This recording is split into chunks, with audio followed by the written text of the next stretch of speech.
Abusuafo bese emfie nsuni na Wenchi nkonwasem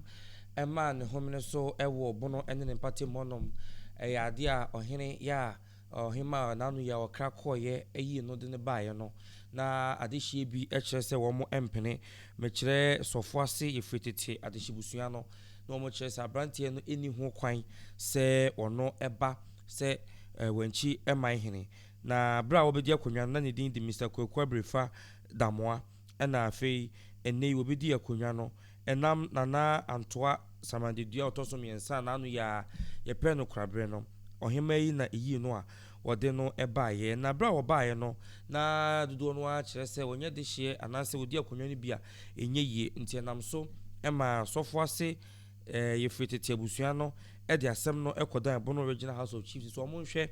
na wo mo mfa injunction ento oman hene Wenchi man hene foforo ya ohima eyi no ede no aba no Wenchi man me mama ha mene maami nyako a me firi nkwadua no yefiri ana nana mabuzia Sofuase yefiri me gira nana hu ye nyina ye mienu ni yakan ya ho abom sanra yete awia yete asembi sai yesi Wenchi hene yesu yanko hiya yenyi hene biara yadense yakasi yedesi yadensa koy wojensano wankawe yanse yebie ne beti anese wasi hene anenti na ma ya bia sam no kokoto a nra yesi yi oda bia firi ohene no so ase wo medine hene nti yesu sasela asasa no yempene so wodi hene no na wo baby wo firi no aso ai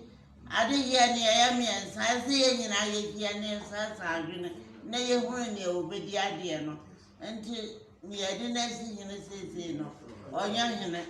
ye ne nyina wo Wenchi ya nti ye mama te ase Wenchi man asam no wo court aye sela ayedi ye wie ye muya nti ya mama swate opese buku ja mo kama huma na bra sam no koye kodan bono original House of Chiefs no wo mo so ekan bia wieka enenam so emomoma asem no so e de call National House of Chiefs in 2021 ni mu ena national so ehweye no ena wo kire se wo mo san famra back to bono original House of Chiefs na wo mo hwe na nka wo mo nka asem no yie na injunction wo mo nyimfiri ohene no so na wontumi ni na konwa no kwapem se enkoma ye hwehwemu bia ese efata ede ama oman hene no nanso so ankwanko weekend no nam so ema Sofuase Yefretete abusua no ma so ede asem no kodan Supreme Court nti free sabre no abepem na de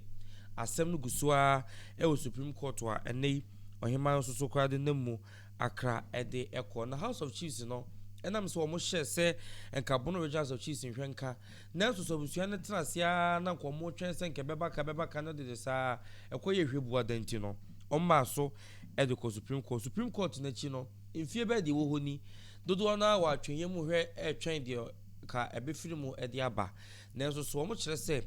wo mo etieti mu no na wo so omo san etamasem no na omo sa de ba na omo ba beka nti na wotwi mu ne hu se enkofo ebo se wo mo ate se abusua no omo de asem no kokoda Supreme Court na koyi asem no de aba nti no asumdue atumi aba dodo no a enim se sabre de ene ohene na ekoso a na waye Wenchi man hene e wo mpate monom na wei ena Sofuase Yefretete adishibusua no press release ye da so yi wo mo de ababe tudwa ya wo mo kire se wo manya no entiye ya nkofo keka se wo mo akoyi asem na fi Supreme Court e de aba asumdue atumi aba ya se say this Wenchi man hene no ono a eneguso a eye Wenchi man hene eno omo chese nya no kore sa debi enya no kore na emom no wo mo tietie emra nimfo bia no na wo mo ankasa de o mani to form no hwehwe nsem ni mu no na chese wo so mo sign de ba na wo meka asem no e wo fitiem enti nyese wo mo akwa fa asem no de abom akotwe abafie de chese Wenchi man hene nkoso anya Wenchi man hene debi na emom no mo de abafie se womo side the assembly back to Bono Original House of Chiefs say Bono Original House of Chiefs nhwe no mo nka asem no ebiem na injunction omo de ato ne so no womo enhwe enti se ade omu gusu akuro mu die mu se injunction da so no omu kura mu se ye de Wenchi man hene akonwa no ma no se onkoso andi a enye yie kire se wo mo kire se abusua no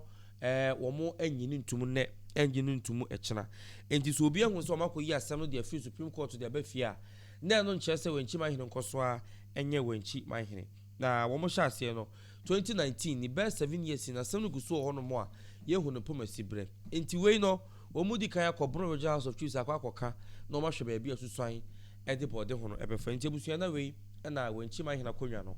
man so ma twe best 7 years na ho update a sisi aba ensoso eno no na ni nyina akokopie mu soso dia na chese be kwakopie do ma hene nim esan se bono Regional House of Chiefs ona ye president ho nom ti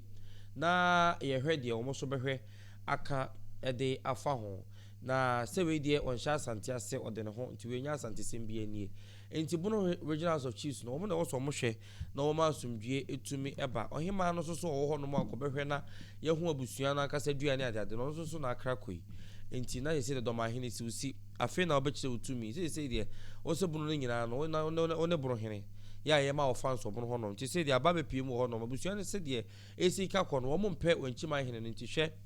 na eka sifi so se aburu ho no nyina obia edi ne ho so nti